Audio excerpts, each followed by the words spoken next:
Have you ever felt like the busier your life becomes, the louder the noise inside your heart grows? You wake up to notifications. Your schedule is packed from morning until night.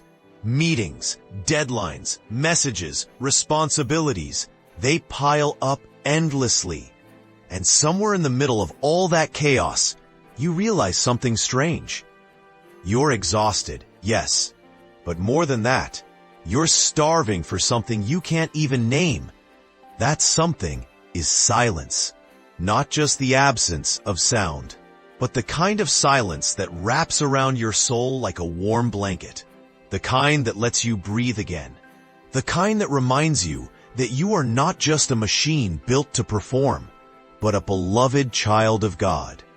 Today, I want to talk to you about why silence with God feels more healing now, especially in your busiest season. And I want to show you that this isn't just a nice idea. It's deeply biblical, deeply necessary, and deeply transformative. Let's start here. In 1 Kings 19:11-12, we read about the prophet Elijah. He had just experienced one of the greatest spiritual victories of his life, calling down fire from heaven, defeating the prophets of Baal. But right after that, he ran for his life. He was burned out, afraid, alone. God told him to stand on the mountain, and then came a great and powerful wind that tore the mountains apart. But the Lord was not in the wind. After the wind, there was an earthquake, but the Lord was not in the earthquake. After the earthquake, a fire, but the Lord was not in the fire. And after the fire came a gentle whisper. That's where God was, in the whisper, in the silence. Elijah didn't meet God in the loud, dramatic moments. He met him in the stillness, and that's exactly where you'll meet him too. You see, our culture has trained us to believe that productivity equals worth, that noise equals importance, that if we're not constantly moving, talking, doing, posting, achieving, then we're falling behind. But God operates on a completely different frequency.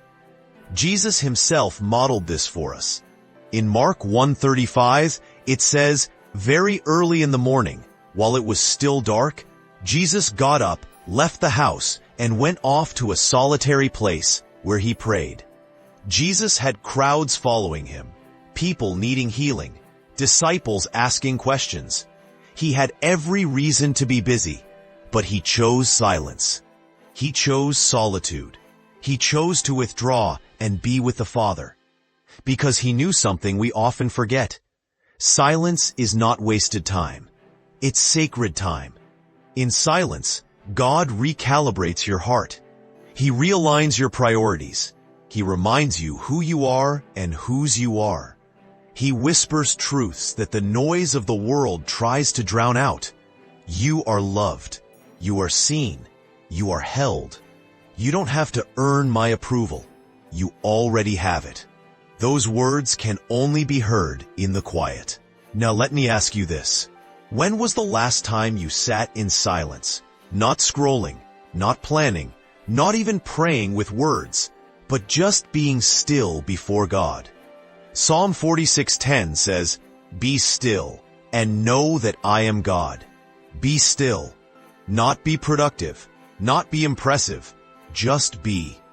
This is countercultural. This is uncomfortable, but this is healing. Let me tell you what happens when you practice silence with God, especially in your busy season. First, you begin to hear his voice more clearly. Not because he's speaking louder, but because you've turned down the volume of everything else. You start to discern his leading. You recognize his peace. You feel his presence in ways you haven't in months, maybe years. Second, you stop living from a place of anxiety and start living from a place of trust. Silence forces you to confront the fear that if you stop, everything will fall apart. But then you realize God is holding it all together. He always has been. Third, your soul begins to rest. Not just your body, but your soul. That deep, weary part of you that's been running on empty finally gets to drink from the well that never runs dry. Jesus said in Matthew 11:28, "Come to me, all you who are weary and burdened, and I will give you rest." Rest doesn't always mean sleep. Sometimes it means silence. Sometimes it means sitting at his feet like Mary did, while the world rushes around you like Martha. So how do you actually practice this? Start small. Set aside 5 minutes. Just 5. Turn off your phone. Sit somewhere quiet. Close your eyes, breathe, and say, "God, I'm here. Speak to me." You don't have to perform. You don't have to have the perfect prayer. Just show up. Be present. Let him love you in the stillness. As you grow more comfortable, extend that time. 10 minutes, 15, maybe even 30. Let it become a rhythm, not a rule. Let it become the place where you return again and again, not out of obligation, but out of desperation for more of him. And here's what I want you to remember. Silence with God is not about escaping your responsibilities. It's about facing them with his strength instead of your own. It's not about checking out of life. It's about checking in with the one who gives life meaning. Your busy season doesn't disqualify you from silence. It qualifies you for it. Because the busier you are, the more you need it. God is not asking you to do more. He's inviting you to be more. More present, more rooted, more aware of his nearness. So today, I want to pray a short blessing over you. Father, I pray for every person watching this who feels stretched thin, worn out, and too busy to breathe. Meet them in the silence. Remind them that you are near. Teach them to be still. And as they sit with you, heal the parts of their heart that the noise has wounded. Let them hear your voice. Let them feel your love. Let them know that in you, they are enough. In Jesus' name, amen. Please like and subscribe. See you in the next video.